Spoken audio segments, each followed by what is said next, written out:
Hello and welcome to Mindlift, your destination to unlock your peak health performance based on scientific insights and inspired by real life stories. Brought to you by the Brain and Performance Center, a DP World company here in the vibrant city of Dubai.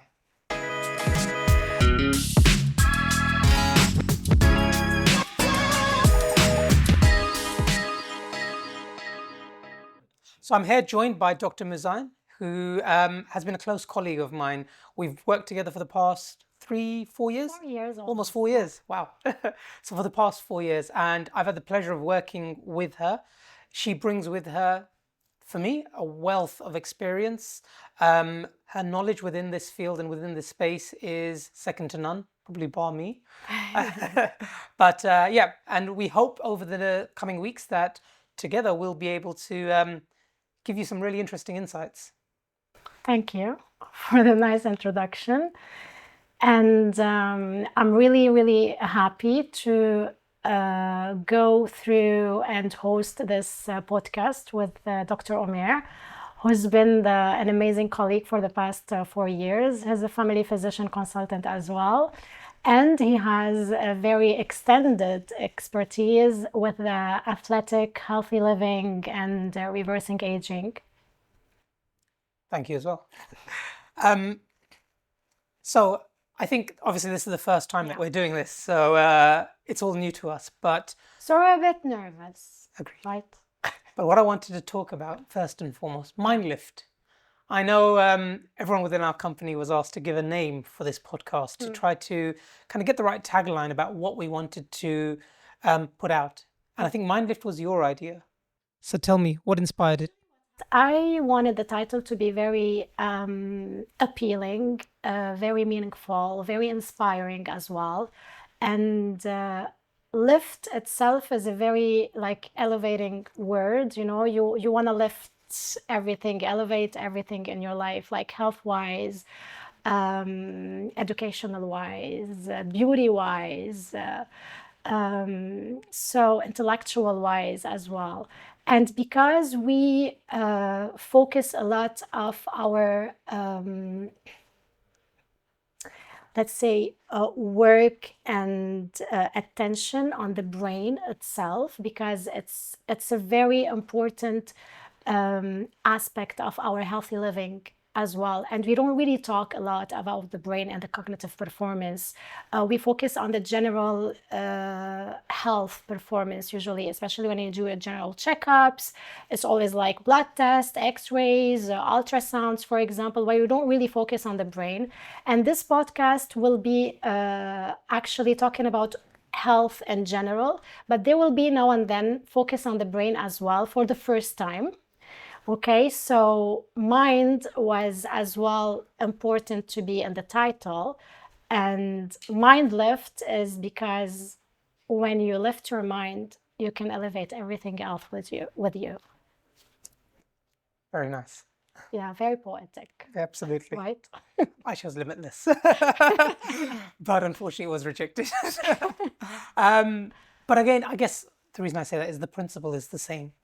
And I'd like to talk a little bit about, I mean, we are now physicians for 15, 16 years. I think I've qualified. And we've been working in this space for, I probably would say, in family medicine, 10 plus years. And it's interesting because when we were at university and when I was studying, everything was about being quote unquote healthy. But health at that point to us was always about an absence of diseases, not being unwell, keeping yourself fit. But fit was, I don't have a major condition, so I'm keeping well. But the shift, interestingly, over probably the past 10 years, and probably more so even in the past few years, I think we're seeing, is that health is now no longer defined as an absence of disease. And I think we're shifting now into a more preventative approach, but right? even beyond Prevention. preventative was important, and it was always an element towards a focus on prevention being better than cure. But I think now we're actually even taking it back a step to say, rather than preventing illness, why should I not be performing at my peak health performance? Absolutely. I totally agree, and I've been reading lately, books and the latest research, and they focus a lot on enhanced medicine, right? And this is like how how can we prevent and even work on ourselves to go beyond what we call normal, you know, and to get to our peak performance. So even if I'm 40 or I'm 50 years old, can I still perform like I was 25 years old?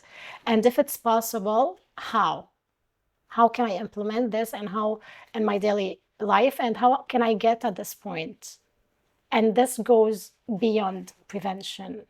No, I agree. And a lot of people are asking us and speak to us about the fact that, so the common story is, I'm not able to do what I used to do. That's kind of, it's all bundled as this. And then when you dig into it, it's a case of my memory's not the same as it was. I can't do things as quick as I can. Physically, I'm not where I was previously. And a lot of the time, we would put this down to just the aging process. And the interesting thing is, when it comes to aging, at what age do we typically start aging? At which age do we typically start declining? And at what point is there rationale for us to start doing something, being a little bit more proactive? And interestingly, if I was to ask you at what age do you start aging, or the general population, they're taken back when we tell them actually in our 30s. So not too far from where we are. Yeah, not too far from where you are. Are you sure? I think I've already lapsed and past that point, but So yeah, we do start aging at the age of 30, right?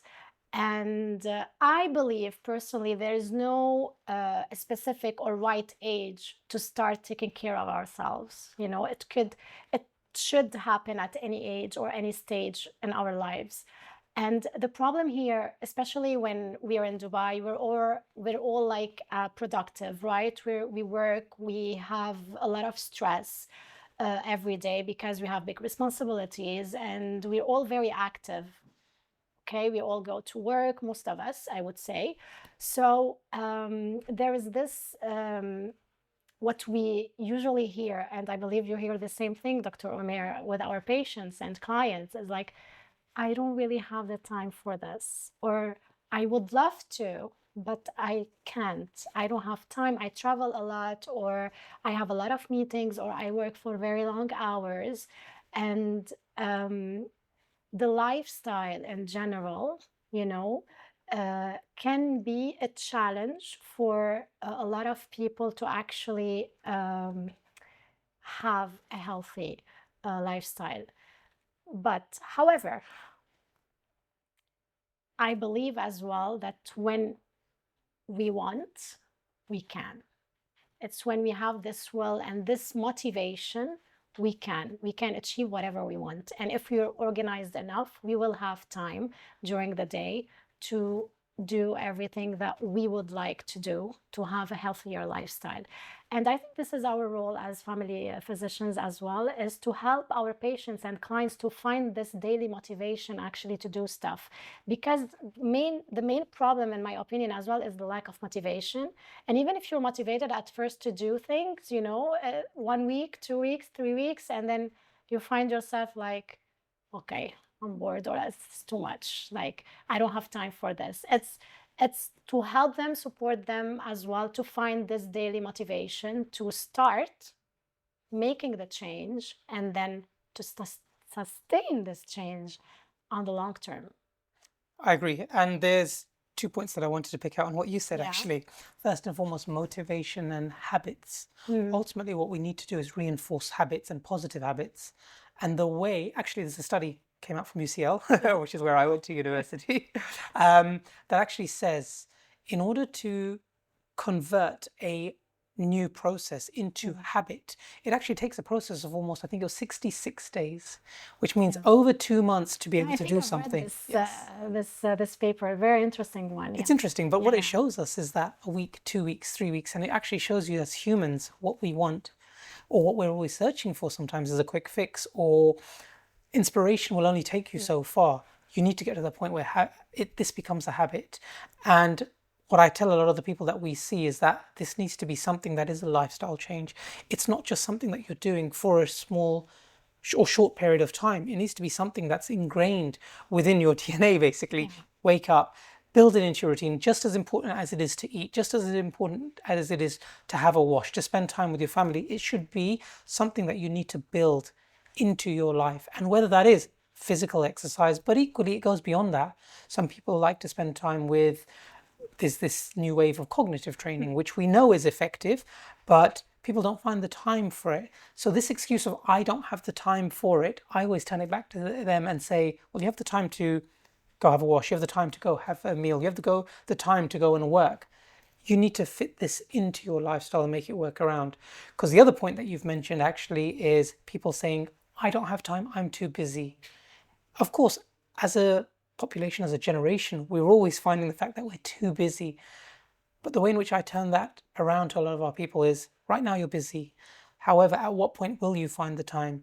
Will it be too late? Will it be the case that you spent your years working, focusing in on developing, building yourself, building a quote unquote legacy or an empire, yet at the ages of 60 and 70, you spent so much time getting there that when you get there, you don't have the ability to enjoy basically the fruits of your labor, or don't have the ability to enjoy all that hard work that you've put in. Yeah, And I use a common one because I'm into cars. I say, what's the point of buying a Porsche and spending all that money when you're not going to be able to enjoy driving it or even be able to drive it? Yeah, absolutely. I totally agree. But, you know, in my personal practice, I believe in tailored medicine, you know? So it's true that we have recommendations and information is very accessible online now, right? We have so many websites, and even patients, they go Google and they don't go look for the information very easily. I believe that even in the strict recommendations regarding medicines or indications and all these stuff, it has to be tailored, you know? So for example, if a patient tells me that I travel a lot, I'm not gonna go recite the recommendation that are online, you should do this and this and this and this. I know the moment the patient is gonna get out of my office, he's not gonna apply any of this. And my role is not just to tell the patients what I memorize and when I know what I know and spread my knowledge. And then I did my job. Okay, it's on him now or on her. No, we need to tailor the information to our patients if we want to do the good genuine medicine. It's to be there to support them, to monitor, to follow up, to make sure that it's something easy that they can integrate in their daily life. Is to give them this inspiration and give them this tailored practice that they can actually apply in their everyday life, you know. And this is how you can at least make sure that the patient would at least take it into consideration and give it a try. Even if it doesn't work, then it's okay. Let's find another solution. So for example, for the sports and the physical activity, I'm not gonna say you have to go walk 1 hour 3 times a week, because this is what it's shown in the recommendations to reduce your cardiovascular risk. If the patient doesn't like to jog or to walk, okay, what do you like to do? What you're interested in? What do you enjoy doing?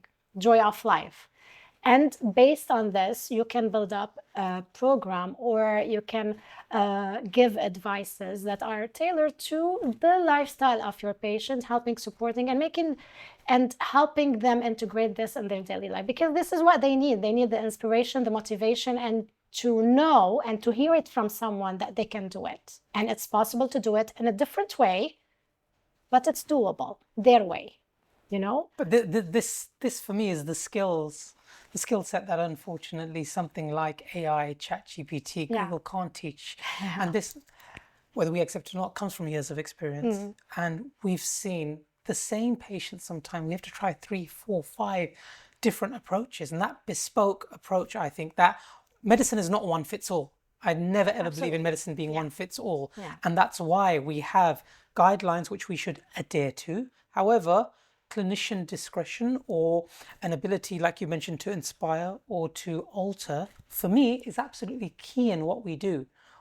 You need to understand the nuances, whether it's cultural, whether it's social, whether it's physical. And like you say, it's unreasonable for me to expect someone who's never gone out for a walk, stays at home, and is used to being taxied around everywhere, to expect them to even go out for a jog and, like we say, the World Health Organization, exercise for 30 minutes 5 times a week to the point of breathlessness. I mean, somebody like this walking 2 yards is going to cause them difficulty. So we need to adjust it and tailor it, as you've mentioned. And Dr. Umair, how many times did we have patients who are in their 50s who had one or two or multiple strokes because they're not compliant with their medication? And the problem here is, it's true that we're not in an era now where the doctor would give orders and the patient has to follow. The patient is a co-actor of his own health. He owns it. It's his. We are here to inform as much as we can, with the simplicity that we can, make sure that the patient understood, and then monitor, follow up, and make sure that the patient is applying what we discussed. I know it's very difficult when we have tons of patients per day. However, it's not all of them. Some of them will need more care, more explanation, other less. So it's important actually for the patients in general to know why. Why am I taking this medication? What are the risks that I might encounter if I don't take this medication? And it has to be explained in simple words and be taken very seriously. So you're empowering the patient to basically be Absolutely the advocate for their own health. Most of our diabetic, my diabetic patients, when I ask them about the risk of diabetes and what it does in the body, they don't know. I have diabetes, high sugar in the blood. Yeah, I know that I might have this, but they don't understand why. What is it actually doing in the body? Why do the complications are so complicated and so serious sometimes? Why it could lead to blindness, why it could lead to stroke, to high cardiovascular risk. They don't know how to answer these questions because we don't take the time sometimes to actually explain. Again, I know that our schedule can be very tight and sometimes we have a lot of patients to see in a very short time. But again, I believe it's very important to some specific patients to take the time and more time to explain, because only after them understanding and acknowledging actually their pathology, their risks, that they would be more compliant. I agree. This is my belief. No, I think it's not just your belief. I think it's a belief that all of us as physicians carry. Yeah. But what I would like to just talk about, in your lovely introduction, you mentioned we're focusing here on health performance and peak health performance. For me, what that means ultimately, performance generally is an ability to carry out a task. That's the definition of it. Health, what do we define health as? And we spoke earlier on about an absence of disease. For me, it's not. For me, it's a jigsaw puzzle, and it's a jigsaw puzzle that involves 4 to 5 main elements. And for me, the most important is mental acuity, cognitive performance or sharpness, physical fitness, and I probably would also say psychological well-being. And earlier you mentioned something else that's quite important. I would add to this list the social life and social integration, right? Because you can enjoy doing all these things on your own, but I believe that socializing is very crucial and very important. And we've been seeing a lot of research recently and studies showing how socializing is very important and crucial in preventing even cognitive decline or dementia, right? So being surrounded by people that you love, you care about, they love you, they care about you, or simply people that who you can share skills, activities, interest with, just have a board game from time to time, once a week, go for a walk with people you enjoy their company, is very important for your psychological health as well, mental health, your mood, and your productivity, So it's very important to focus on this aspect as well, not only just the medical and the diet and the physical and the mental, because it's one for all and all for one, this concept, like you're In a little medicine, whole. yes, it's holistic, Especially in right? family medicine, we don't see people and patients as organs or it's a whole. It's everything. Everything is related, and you need to take care of everything as a whole in order to improve significantly. We cannot just take care of one aspect and leave the other aspects and then Agreed. say, oh, I'm not improving. Well, this is not what I didn't get to the point that I really wanted, But this is why I use the analogy of a jigsaw puzzle. If you look Yeah. at what a jigsaw puzzle is what? Yeah. You're missing a piece, you're not getting the whole picture. And medicine is always this Absolutely. holistic approach. So that's why, for me, it's these pieces of the puzzle that we need to fit in. But then the question arises, obviously, we know what we need to do. And you mentioned earlier, people are taking a proactive step to what we consider quote unquote health. And you mentioned you'll go see a doctor, I'll get my laboratory tests done once a year, I'll do an ECG, I might check on my kidneys and do an ultrasound scan. But when was the last time we've actually looked at our brain? And then is the brain, you'd argue, any less important? I probably would say it's probably the most important organ within the body. Yeah. So how do you feel an individual will go about assessing their brain? I'm gonna add something on that, Dr. Umair, just before answering your question. It's like we are more aware of conditions, medical or not, when we're exposed to them. So you will see a lot of patients that are exposed to Alzheimer's or dementia in the family or Parkinson. They're more sensitive about it. So they're going to be doing more research. They're going to be caring about themselves more. They're going to be trying to find ways, how do I prevent this? Because my dad has it, my mom had it, or my uncle had it. I saw how it is. I don't want to get there. So when you are in an environment that someone suffered from a specific medical condition, you're more aware of it. Personal But when experience. you're not, if you come in a healthy family and everyone is fine, which is great, right? You don't really usually you don't have the reflex of thinking about those things. And we need to know that there is always a first case, and it could be you. Yeah. And so the proactive approach is Yeah. probably more likely to be seen in someone, and we've seen it many times. Absolutely.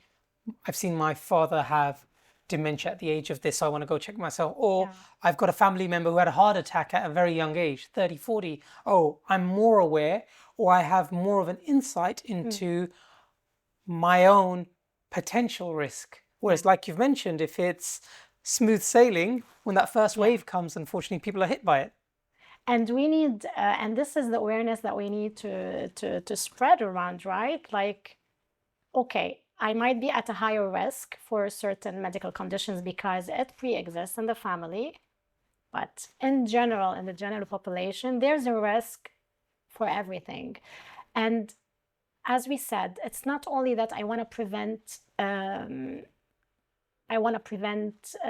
illness from happening in the future.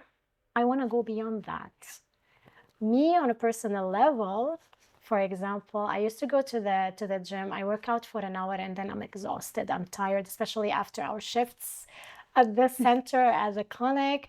And then I have 2 daughters and a lot of responsibilities. And like at the gym, after 1 hour, I can see the other people younger and they're like performing well, lifting more weights, and they're not really exhausted like I am. And like I say to myself, why?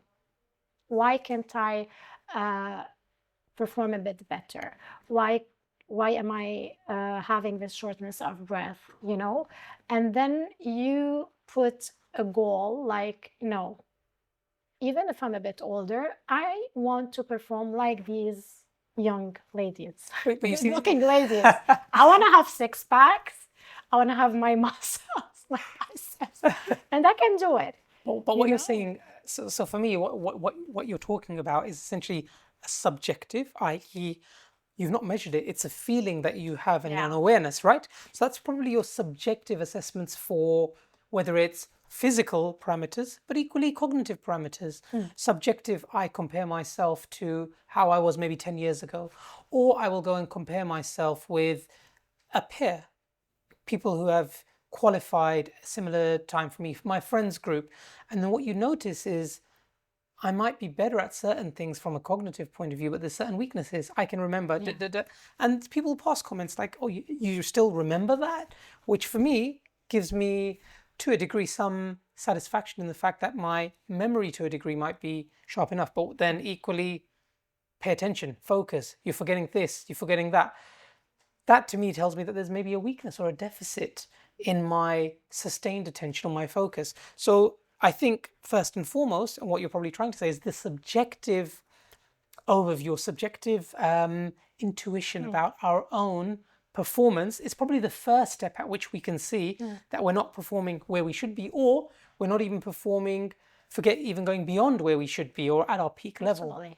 Yeah. But then once we follow on from a subjective, like you say, I can go and do an annual test, which is a blood test.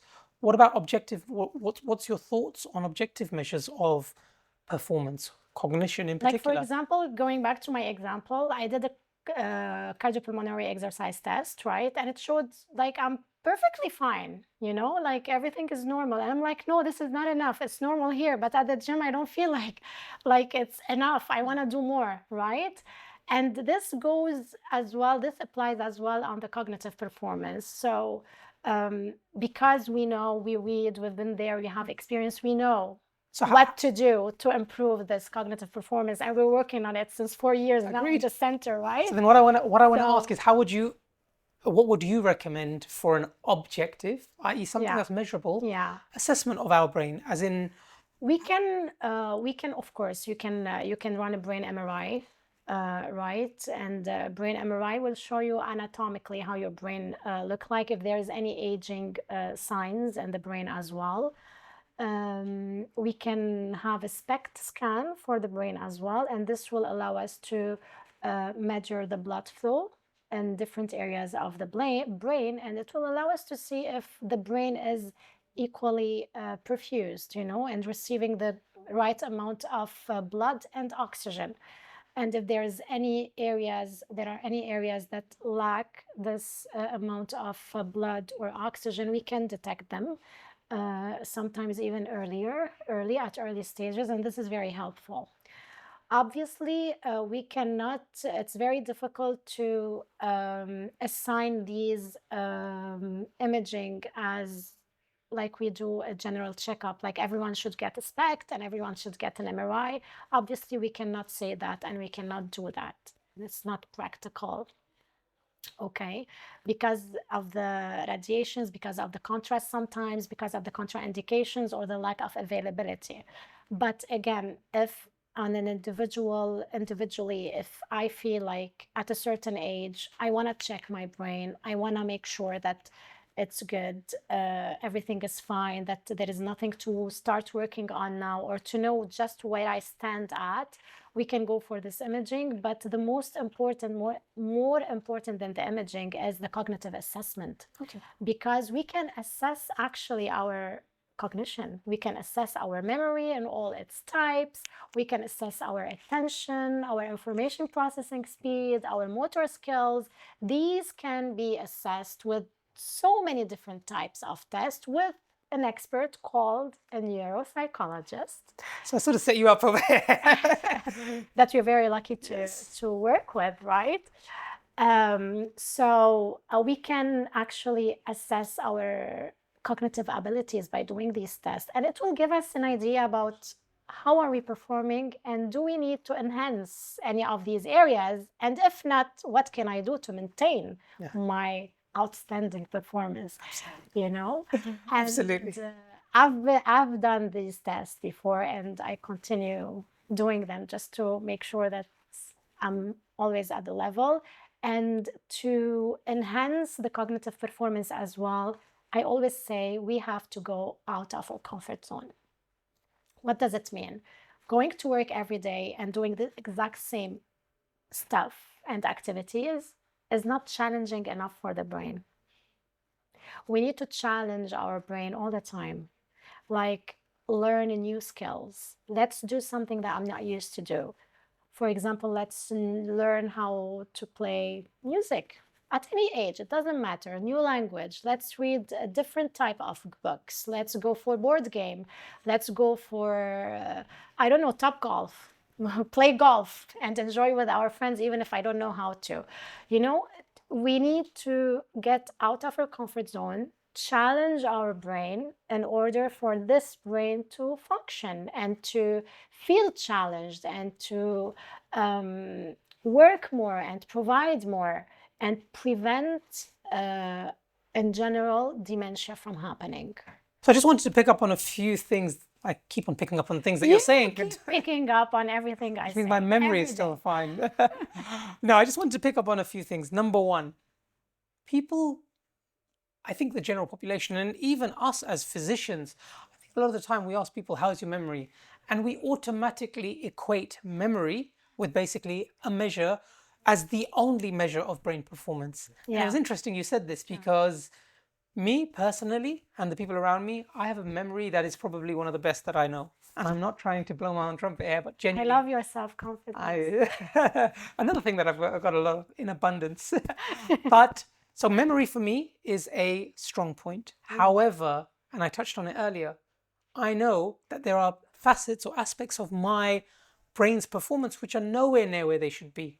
The amount of times that I've forgotten things, forgotten names, forgotten keys, forgotten where I've even parked, for example, forgotten that I maybe had a meeting with someone. And it's not because my memory is impaired. It's actually because my focus and my attention is impaired.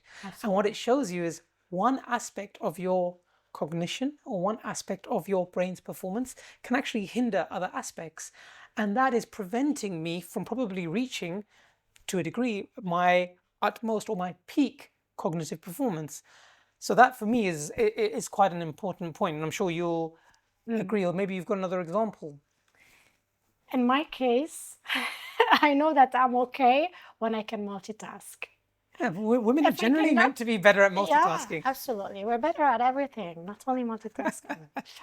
So when I multitask and I do things right and on time, I know that I'm okay. And the moment I feel like I cannot multitask anymore, that I start having these lights in my head, like there's something wrong. I need to do something, you know? But when you have those lights, is it a case of you feel as though there is something wrong with your cognition, or is it something else masking it? Is there psychological stresses? Remember we spoke about that jigsaw? Yeah. Is there a piece? Everything is related, you know? So I know the days that I cannot really multitask well, I know that there's something wrong. You know, either I lack sleep, psychologically I'm not good, I'm exhausted, you know?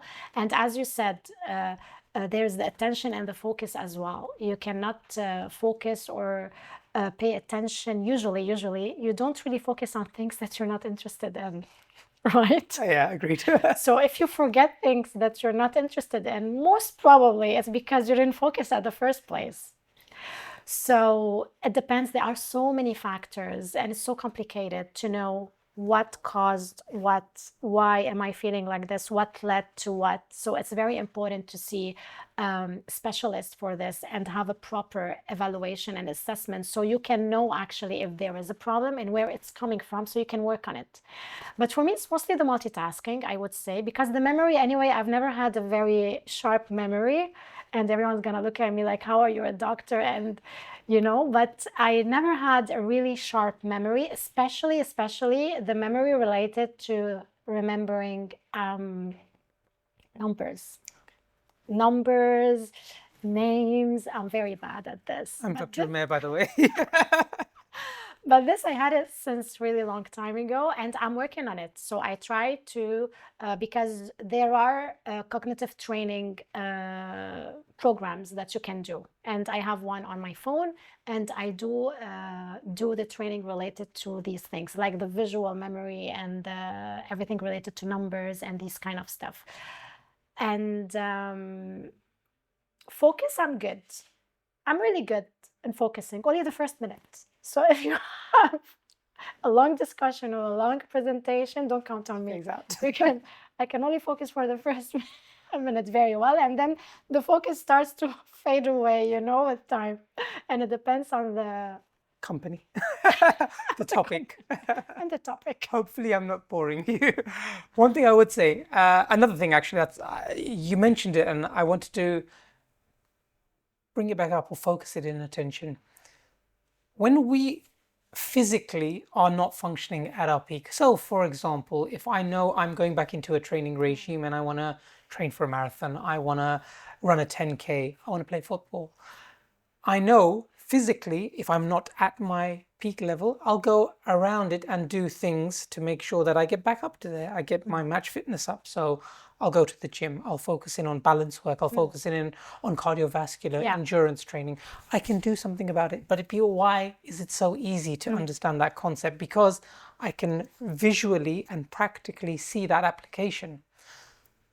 I think the concept that you mentioned, and this is a very difficult one for people to grasp, is cognitively when we are starting to have issues, why do we not take the same approach the way in which we would physically?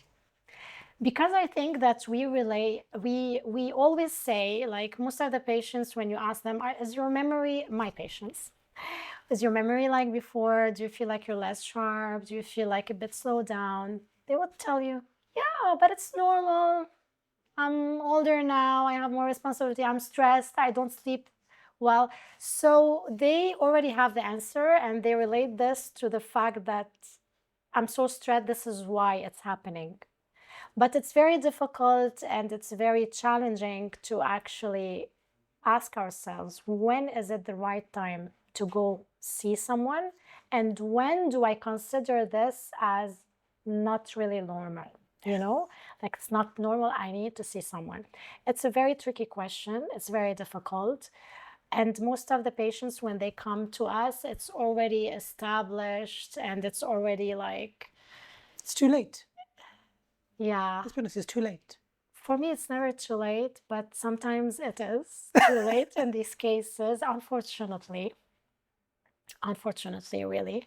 Because if we had the right awareness since the start, maybe we wouldn't get to this stage, right? And when you see them, you say, if only I could see them 10 years earlier and tell them what is going to happen, maybe this wouldn't happen, but we cannot control everything in life. But if you feel like you're different from what you were before at any time, you should go and see someone right away. You have nothing to lose. Just go and consult. Any change. This is what I believe in. And never say it's normal, it's okay. No, it's not okay and it's not normal. If you do your test and at the end of the day everything is fine, good.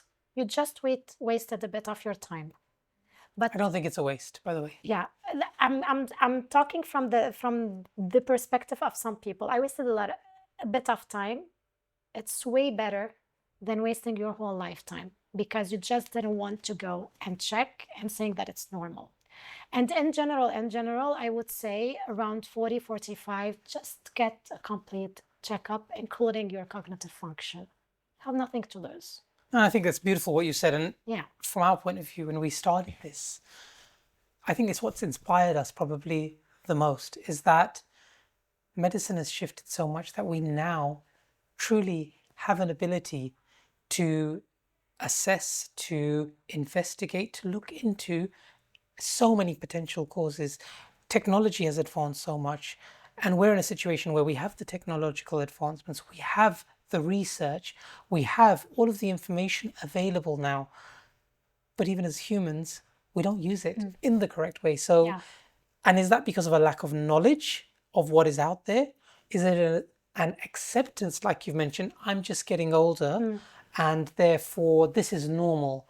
And I don't think that that should be our mantra in life. I think it should be a case of if there is change, why is there change? And what can I do about that change? But Dr. Umair, now you remind me of an example. I want to give you an example of one of my patients or my clients. So he walked into the center and he's in his 50s, right? A very high performance, very high educational level with a PhD, a very nice position, very compliant with his work, loves his work, married with children. And he says, Doctor, I'm not like before. Like, what do you mean by I'm not like before? He said, I'm struggling at work. The things that I used to do and seemed to be easy to me, I'm struggling now to get them done. So I don't know what's going on. And I used to go to conferences or to my meetings, get out, get everything done. And now I have to write down everything or take pictures or some videos to remember and to do things later. And this maybe answers your question, when do I go see someone? It's when it's affecting your daily life as well. But unfortunately, when it starts affecting your daily life, it's already late. Not too Because late. not too late, but it's late. Why? Because we know that at least in Alzheimer's disease, which is the most common type of dementia, the disease starts in your brain at least 25 years before the first symptoms occur, right? So when you feel the symptoms and you're coming to see someone, a specialist, it's already there 25 years ago. It was already there a long time ago. This is why it's important to act on it even before you feel it. We don't have to wait every time to feel something that something is wrong to be in action. We have to act before so we don't have anything going wrong in the future, you know? And again, we cannot prevent everything in the world, but we do what we can. And if we can, why not? I agree. You know? No, you're And 100%. but the good news, this patient got much better Amazing. after our Amazing. valuable care. Yeah. And on that point, when people ask me, how would you describe it? I always use I love a good analogy, as you can always tell. Yeah. But I like to explain things in a way that maybe is a little bit more digestible or tangible. And I always say, think of this aging process as being in a ruler. When you're at the end of the ruler, it's dementia, but that means the process starts much early on. You might not have evidence of the symptoms like you've mentioned, but it doesn't mean that something's not going on. And unfortunately, when you get to that point, it's too late. So our job over here is to obviously inspire people or give people an awareness of the fact that this does exist. It's a very real life problem, but equally, there are ways in which you can assess, you can look into it, you can see, why are these changes there? Is it something that I need to be a little bit more concerned about? And equally, as individuals, is there something that I can do to help me along my journey? You tell people Absolutely. about heart problems and they'll do everything they can because Yeah. it's a very real, understandable problem. A heart attack is something that I'm sure everybody in has a family member or somebody that they're aware of who suffered with heart problems. Yet, I think as the world is aging, what we're going to see is more and more mild cognitive impairment to dementia. And as you know, statistics worldwide are showing there is an increase. Absolutely. So we're at the cusp now where we can actually do things about this. And I think that's probably, I would probably say, one of our take home messages. Are you where you used to be? And is there something that you can do about it? Fair? Yeah. You know, at this age now, I feel 10 times better than when I was 20 years ago. But why is that? And this is really genuine, coming from the heart. I think because I'm more aware. You know, when you go to medical school and you get overwhelmed with all this, you're going to become a doctor and responsibilities, a lot of work, a lot of training and everything, and you focus only on this. You come at a time and you have the physical capacity to do things, but you have all these excuses not to because you're focused on one goal, right?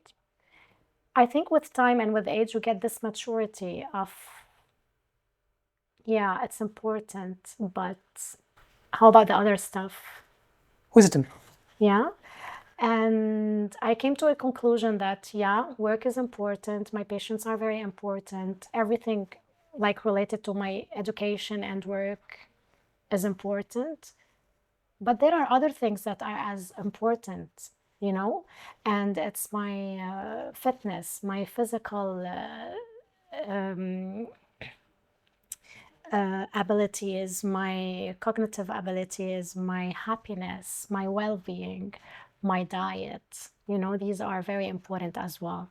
And you get the time to focus on these stuff when you prioritize them. Prioritizing is very important.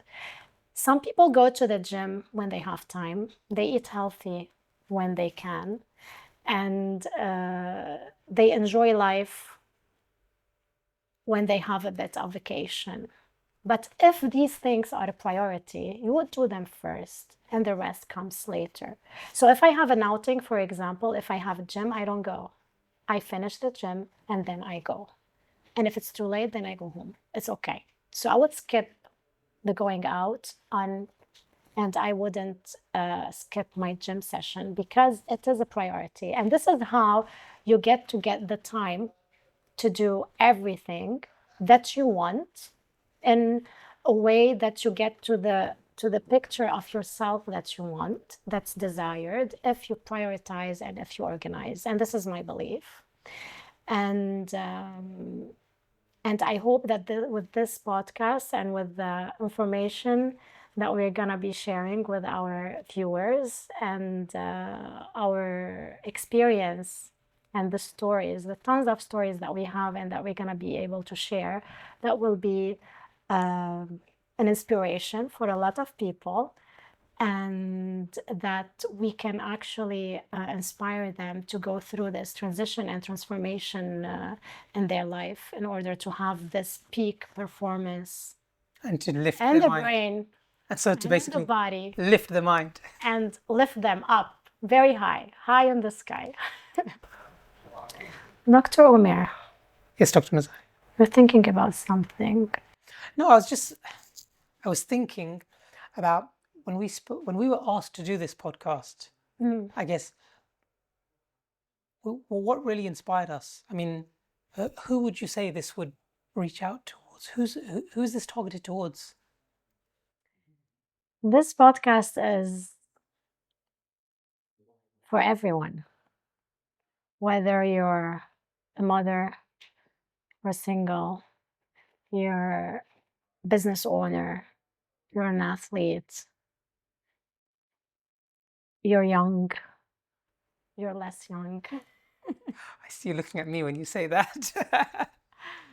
It's for everyone. You're sick already, you have brain problems or medical conditions, you're perfectly healthy, you're very fit, you're not really there yet. It doesn't matter.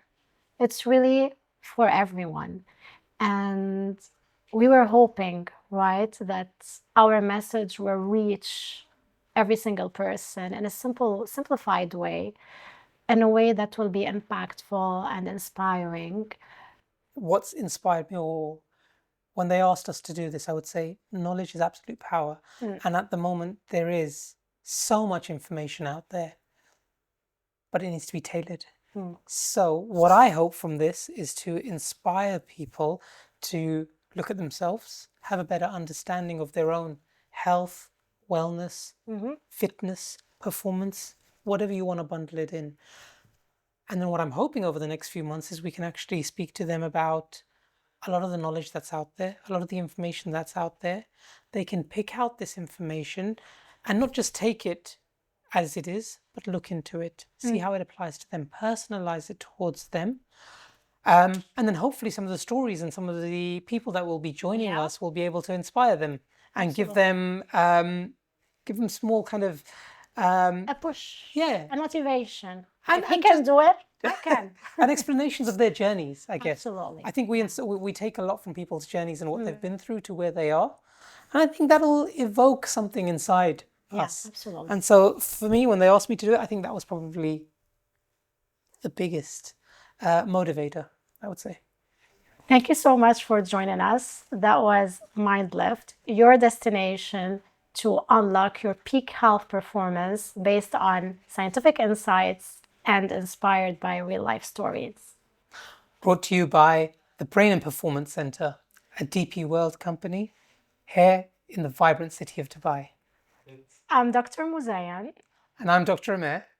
Until Until next next time. time.